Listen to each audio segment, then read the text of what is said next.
So there are a number of different tests available to help assess an individual's drug and alcohol use. These include hair testing, blood testing and SCRAM continuous alcohol monitoring testing. And I'll go through each of these in turn. So let's start with hair testing.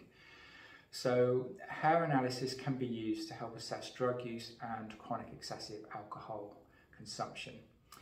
Now, with a hair test, hair grows on average of approximately 1 centimetre a month. So a 3 centimetre section of scalp hair will provide a 3-month retrospective profile of an individual's drug use. Now, for the drug analysis, the hair can be broken down into individual monthly sections. So we'll get a result for each individual month. And this is really useful for profiling a trend in drug use over a period of time. So we can see if the levels of drugs are increasing, decreasing, or intermittent. So it helps profile a history of drug use over a number of months. Now with the hair drug test, we can go back as long as the hair allows. So if the hair is 12 centimetres in length, we can go back a full 12 months, but we do need to break that down into smaller sections, either 1 centimetre sections or 3 centimetre sections.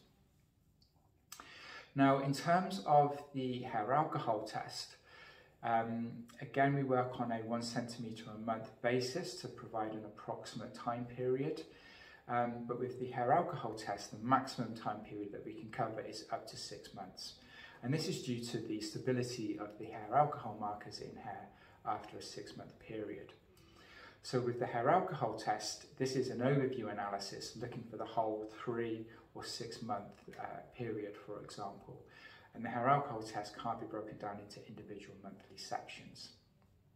But it's a very good test for determining chronic excessive alcohol consumption. So this is the regular use of alcohol over a period of time. Now, there could be instances where an individual may not have any scalp hair available, in which case we can use body hair. So we can collect body hair, analyse it in the same way as scalp hair, so it goes through the same process and it's just as accurate. It's just that the time period of the body hair sample is slightly more approximate, and that's due to the difference in the growth cycle when compared to scalp hair. In terms of the drug analysis, we can collect and analyse any body hair, but for the alcohol test, we can only analyse hair from the chest, the forearm or the leg regions for the alcohol markers. So moving on to blood testing. So with the blood test, this is really to help assess excessive alcohol use. And there's 3 blood tests that we provide.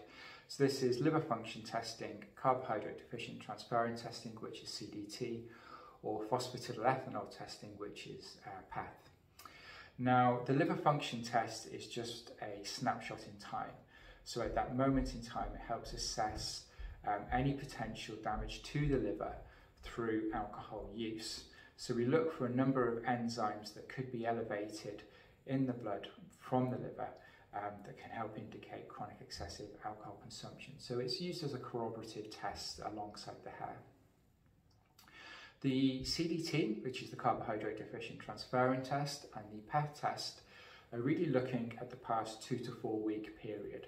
So they're alcohol specific tests that look for changes in markers in the body due to alcohol consumption. So when combined with a hair test, they're very good at profiling an individual's alcohol use. The hair test will cover a number of months, whereas the blood test will cover more recently, which is the past 2 to 4 weeks, and in terms of the liver function, just that moment in time that the sample was collected. So they're very good at profiling alcohol use over a period of time.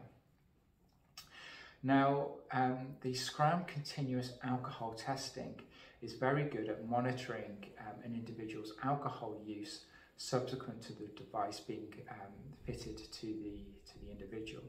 So the way this works is that the SCRAM device is fitted to the ankle of the participant, of the individual, and it tests for alcohol, which is excreted through the skin via sweat.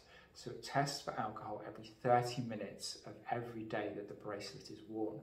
So it's very good at monitoring alcohol use over a period of time. And then in the final report that we provide, it gives you a date of when alcohol consumption has started and ended, and it's really good at profiling when alcohol was consumed within that tested profile. But it is looking at alcohol consumption subsequent to the bracelet being fitted, whereas the hair tests and the blood are looking back more historically over a period of time.